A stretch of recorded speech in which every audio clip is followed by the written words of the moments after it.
Hi, Angela here again, and today I want to cover a really powerful and really misunderstood topic about righteous rage in scapegoating. So let's uncover what this means and how it impacts us. So as I've covered, and I've done a blog on this as well, so if you prefer reading than you prefer watching videos, then if you go onto my website you can find the blog post that I've written on this as well.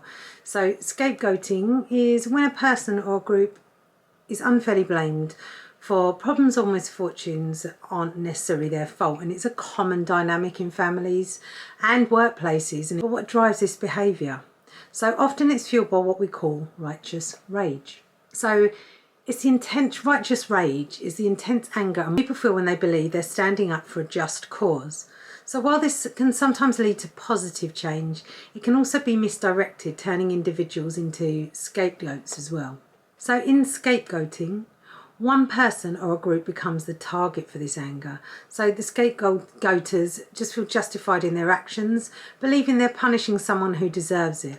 So here's an example. So in a family, one child might be blamed for the family's problems, even when it's not their fault. So in workplaces, an employee might be targeted for issues beyond their control. And these scapegoats often internalise the blame, leading to long-term emotional and physical harm. So with the impact of scapegoating, it can lead to severe stress and anxiety and depression for the targeted individual. It can also lead to a toxic environment, preventing the real issues from being addressed.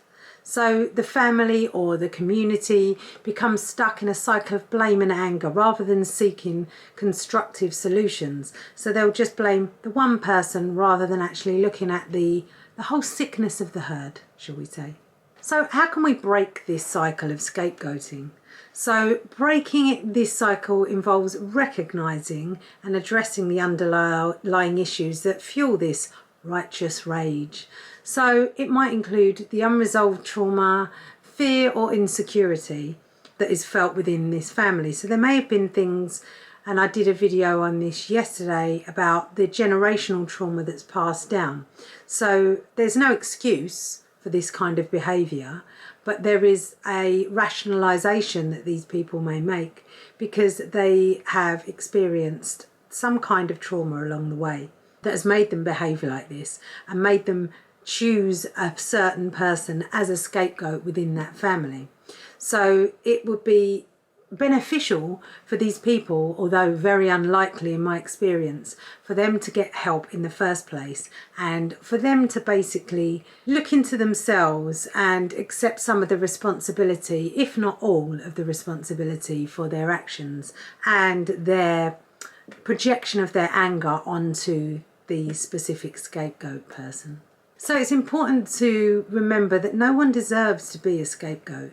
So if you do find yourself in this position, then you can seek support from trusted friends and perhaps family that haven't been affected by this and that you can rely on, because luckily in some families there are places that you can go and there's people that you can trust. And also you can seek help in therapy, you can seek help in groups as well. And if you recognise this scapegoating behaviour in yourself, which is having some self-awareness, or others, you can work towards understanding and addressing the root causes as well. So it's recognition. It's recognising these aspects as well, and then you'll be able to move on from that. So understanding where this righteous rage and scapegoating comes from is the first step towards healthier relationships and communities, and this can be at work and this can be at home as well. If you want some further information, please like and subscribe and share your thoughts and questions in the comments as well. Thank you very much for watching.